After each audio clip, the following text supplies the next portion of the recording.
Man, have you ever heard a story that feels so unreal, like something straight out of a movie, but then you realize it's not just history. It's a story that's been told for thousands of years, shaping the way people see life, betrayal, forgiveness, and destiny. That's what the story of Prophet Yusuf, Joseph, peace be upon him, is all about. I've talked to a lot of people from different backgrounds, different faiths, different philosophies, and one thing I've learned is that some stories just cut across everything. They're universal, they resonate whether you're religious or not, whether you're into philosophy, history, or even just psychology. And Yusuf's story, it's like the ultimate human drama. So let me break it down. Strap in, because this one has everything.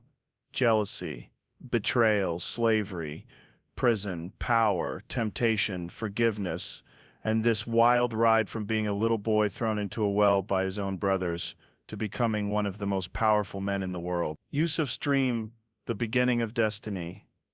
So the story starts with a dream, and not just any dream, a big one. Yusuf was a young kid, and he goes to his father, Prophet Jacob, peace be upon him. He says, Dad, I saw 11 stars, the sun and the moon bowing down to me. Now, if you told your dad something like that, most dads today would be like, cool kid, sounds like you've been playing too much Xbox before bed. But Jacob wasn't just any dad. He was a prophet. He knew this wasn't just some random dream. He told Yusuf, don't tell your brothers about this dream. They're gonna get jealous. This is something huge. God has chosen you. And right there, you already feel the foreshadowing. Like this little kid is destined for something massive. But at the same time, you see the tension. Because jealousy is one of the most powerful forces in human beings. And his brothers, man, they didn't just feel jealous, they hated him for it. Their brothers' jealousy. So Yusuf's brothers, there were 11 of them. Imagine growing up in a family where one kid is clearly the favorite. Every parent denies it, but sometimes it happens. And here Yusuf was that kid. His father loved him deeply, not just because of favoritism, but because he saw something special in him. But his brother couldn't handle it. They were like, why does Dad love him more than us? Let's get rid of him so Dad will pay attention to us. Now stop right there. Think about how raw and real that is. We see this even today, sibling rivalry, jealousy, family drama. But this wasn't just bickering. They actually plotted to kill him. That's dark. One of the brothers tried to stop it. He was like, hey, maybe don't kill him. Let's just throw him in a well or something. A caravan will probably pick him up, which I guess in their twisted logic was like the less evil option. So they do it. They take Yusuf out. They strip him of his shirt. They throw him into this deep, dark well. Imagine being a kid, terrified, alone, abandoned by your own flesh and blood. And then his brothers go back home, fake tears, bring back his shirt stained with animal blood and say, oh no, a wolf ate him. Can you imagine the cruelty of that? The lies, the deception, the betrayal. His father, Jacob, breaks down. He knows something's off, but what can he do? His heart is shattered. Yusuf the slave, from the well to Egypt. So Yusuf's in the well, days go by, a caravan comes along, finds him, and they're like, oh, this kid could fetch a good price. And just like that, they sell him as a slave in Egypt. Now pause and think, this is wild. One moment, you're a kid with your family, with your dad, who loves you. Next, your own brothers betray you, and now you're literally property. You belong to someone else. That's a nightmare. But here's where it gets interesting. Even as a slave, Yusuf stands out. He's not just some random kid. He's got character. He's got presence. He's smart, good-looking, trustworthy. He ends up in the house of this wealthy Egyptian official, known in Islamic tradition as Al-Aziz. And Al-Aziz sees something in him. The temptation, the test of Yusuf. Here's where the story takes another crazy turn. So Yusuf grows up in this house. He becomes a young man, and apparently, he was incredibly handsome. Like not just good-looking, but people literally couldn't take their eyes off him. Now, Al-Aziz's wife, she notices. And she doesn't just notice, she wants him. She tries to seduce him. Imagine being in his position. Young guy, attractive woman, private setting. She's basically saying, no one has to know. But Yusuf says no. He resists. And not just out of fear of getting caught. He resists out of his integrity, his faith. He's like, God has been good to me. I can't betray that. That's insane strength, because most people in that situation, they'd give in, but Yusuf stands tall, and this becomes a scandal. She accuses him of trying to go after her. There's drama, they investigate, and eventually, it becomes clear that Yusuf was innocent. But you know how society works, sometimes even if you're innocent, you still get punished. And Yusuf ends up in prison. Yusuf in prison, leadership even behind bars. So now think about his life arc so far. From favorite son, to slave, to accused criminal, now sitting in a prison cell. Most people would break. Most people would give up, get bitter, get angry at God, at life, at everything. But Yusuf, he doesn't. He makes the best of it. He becomes this figure in prison that people look up to. He interprets dreams. He gives advice. He's calm, wise. Even in prison, people sense there's something special about him. 2 inmates come to him with their dream. One says, "I saw myself squeezing wine." The other says, "I saw birds eating bread from my head." They ask Yusuf to interpret. He tells one, "You're going to be serving wine for the king again." The other, "You're going to be executed." And it happens exactly like he said. But here's the key moment. Yusuf tells the one who's going back to serve the king, "Don't forget me. Tell the king about me." And guess what? The guy forgets. Yusuf stays in prison. More years go by, and man, this part of the story hits so deep, because how many of us feel stuck sometimes? Like we're waiting for a break, waiting for someone to remember us, waiting for an opportunity. Yusuf was forgotten. But here's the twist. It wasn't just random. It was part of the plan. All right, so where did we leave off? Yusuf is sitting in prison. He's been betrayed by his brothers, sold into slavery, falsely accused, and forgotten by the guy who was supposed to mention him to the king. If you think about it, this dude's life is like one setback after another. But here's the thing. Every one of those setbacks is setting him up for something bigger. And now comes the moment that flips everything around, the king's dream. So the king of Egypt has this crazy dream. He sees 7 fat cows being eaten by 7 skinny cows, and 7 green ears of corn alongside 7 dry ones.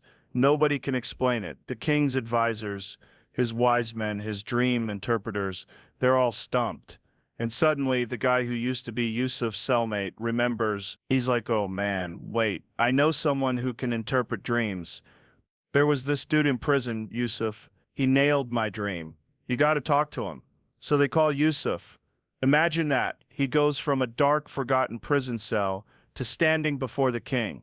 The king tells him the dream. Yusuf listens carefully and says, "This means you're going to have 7 years of abundance, crops growing, food everywhere, life's going to be good. But after that, 7 years of famine, total drought, people starving, if you're smart, you'll store food during the good years so people survive the bad years." And boom, that's it. He solves the mystery. He gives them the strategy. The king is blown away. He's like, "This man is brilliant. Not only can he explain the dream, but he also knows what to do about it." Setter, from prisoner to prime minister. Now here's the wild part. The king doesn't just thank him and send him back. He elevates him. He's like, "I want you to be in charge. You're the one who's going to handle this crisis. You're running the food supply, the treasury.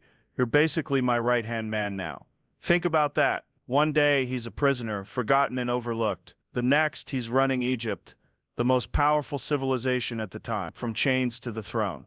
Talk about a turnaround. And here's the lesson. Sometimes those dark chapters in your life are literally preparing you for something bigger. If Yusuf hadn't been betrayed, he wouldn't have ended up in Egypt. If he hadn't been falsely accused, he wouldn't have gone to prison. If he hadn't gone to prison, he wouldn't have met the cellmate who later connected him to the king. Every piece of the puzzle, even the painful ones, was necessary. The famine spreads. So Yusuf is now in charge, and the plan works. During the 7 good years, he stores up food, grain, supplies, and when the famine hits, boom, he's ready. Egypt is stable while the rest of the region is starving. And here's where the story gets even more cinematic. The famine reaches Yusuf's homeland. His brothers, the same ones who threw him in a well, are now desperate. They travel to Egypt to buy food. And guess who they have to deal with? Yusuf. The brothers return. Now imagine this moment. These brothers, older now, tired, hungry, desperate, walk into the palace, bow down before the Egyptian official in charge of food, without realizing it's their own brother. Remember Yusuf's dream as a kid, 11 stars, the sun and the moon bowing down. This is the beginning of that dream coming true. But here's the kicker, Yusuf recognizes them immediately. They don't recognize him. He's older, dressed like an Egyptian noble, speaking their language. They have no clue. Now think about the psychology of this. If you were Yusuf, what would you do? Here's the chance to get revenge. To say, you ruined my life, now I ruin yours. But that's not what he does. He plays it cool. He tests them. He gives them food, but he asks about their family. He wants to see if they've changed. He asks about his younger brother, Benjamin. He sets up situations to test their honesty, their loyalty, their character, the ultimate reveal. So after a series of tests and back-and-forth trips, there comes this dramatic moment. The brothers are standing before Yusuf, still clueless, and finally he can't hold it anymore. He breaks down. He says, I am Yusuf, this is my brother. God has been good to us. Whoever is patient and righteous, God never wastes the reward of those who do good. Can you imagine that? The shock on their face. The guy they betrayed, the kid they threw into a well, is now the most powerful man in Egypt, and he's standing right in front of them. They're terrified. They're like, oh no, we're screwed. He's going to destroy us. But Yusuf doesn't do that. He forgives them. He says, there's no blame on you today. God will forgive you.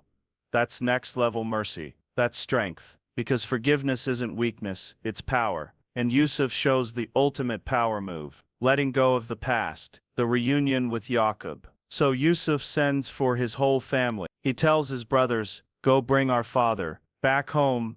Yaqub, who's been grieving for years, crying until he literally lost his eyesight, finally gets the news. His son is alive. His son is not only alive, but thriving. They all travel to Egypt, and here's the climax. Yusuf sees his parents and his brothers come in. They bow before him, not as worship, but as respect, as recognition of his status. And in that moment, Yusuf says, this is the fulfillment of my dream from long ago. God made it true. Full circle, from the well to slavery to prison to the throne to his family united again. The dream came true. The lessons of Yusuf's story. So why is this story so powerful? Why has it lasted thousands of years? Because it's not just about history, it's about life. Betrayal doesn't define you. People might hurt you, even the ones closest to you, but that doesn't end your story. Setbacks are setups. Every dark chapter in Yusuf's life was actually preparing him for something greater. Character matters. Whether in slavery, temptation, or prison, he never compromised his integrity. Forgiveness is strength. The ultimate power wasn't him becoming prime minister, it was him forgiving the very people who tried to destroy him. And man, if you think about it, this is the kind of story that speaks to anyone. Whether you're religious or not, whether you see it as divine destiny or just human resilience, it's inspiring. Joe Rogan's takeaway. You know, I think about this story, and I think about life today. We live in a world where people are quick to cancel each other, quick to hold grudges, quick to get bitter when things don't go their way. And here's this dude, thousands of years ago, showing us how to deal with betrayal, with temptation, with setbacks, with power. And the crazy thing, he did it all with patience, faith, and forgiveness. That's timeless wisdom. That's the kind of stuff you can actually live by. So yeah, the story of Prophet Yusuf, it's not just some old tale, it's a masterclass in resilience, integrity, and mercy. And maybe, just maybe, it's the kind of story we all need to hear right now.